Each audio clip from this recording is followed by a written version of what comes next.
Que faire en présence d'un dépôt sauvage? La CAVAM ne cache pas son ambition d'éradiquer définitivement l'amiante. Dans cette optique, elle soumet son projet de pôle public amiante. Le traitement et la gestion des déchets amiantés sont une clé essentielle de ce combat. La CAVAM préconise, en raison de son caractère définitif, sa préférence à l'inertage à l'enfouissement.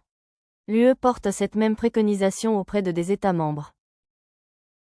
Loin devant l'inertage sous-utilisé, les dépôts sauvages deviennent le deuxième moyen de se débarrasser de l'amiante, et vont bientôt concurrencer l'enfouissement. Il n'est plus l'apanage des particuliers et est de plus en plus utilisé par les professionnels.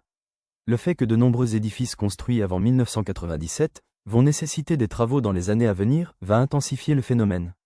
La CAVAM et ses associations souhaitent apporter une aide aux communes rurales particulièrement touchées par ces incivilités.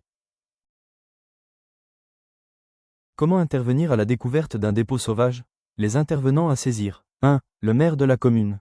Article L541-3 du Code de l'environnement qui le place responsable de la gestion des déchets amiantés. Article L2212-1 du Code général des collectivités territoriales, qui permet au maire d'agir au titre des pouvoirs de police municipaux. 2. En cas de refus du maire. Refus par écrit ou pas de réponse dans les 2 mois, il est possible de saisir le préfet. Le représentant de l'État ne peut exercer ce droit à l'égard d'une seule commune qu'après la mise en demeure au maire restée sans résultat.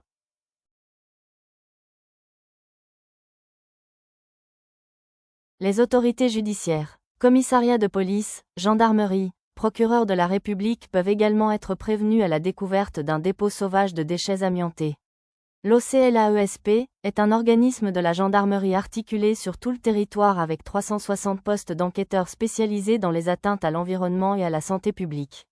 L'OCLAESP peut être saisi à la suite du dépôt d'une plainte d'un particulier ou d'une association. Recours. En cas d'inaction ou de refus dans les 2 mois, il est possible d'engager la responsabilité de la commune devant le tribunal administratif qui peut annuler le refus du préfet d'intervenir.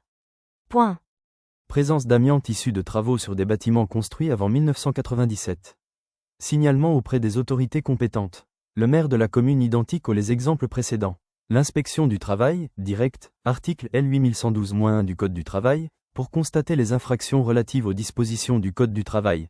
Règles dans le cadre de la présence d'amiante dans les immeubles bâtis, opérations de travaux de démolition ou de désamiantage. L'inégalité et la faiblesse du tissu des déchetteries sur les territoires ne peuvent être une excuse. Les dépôts sauvages sont sévèrement combattus.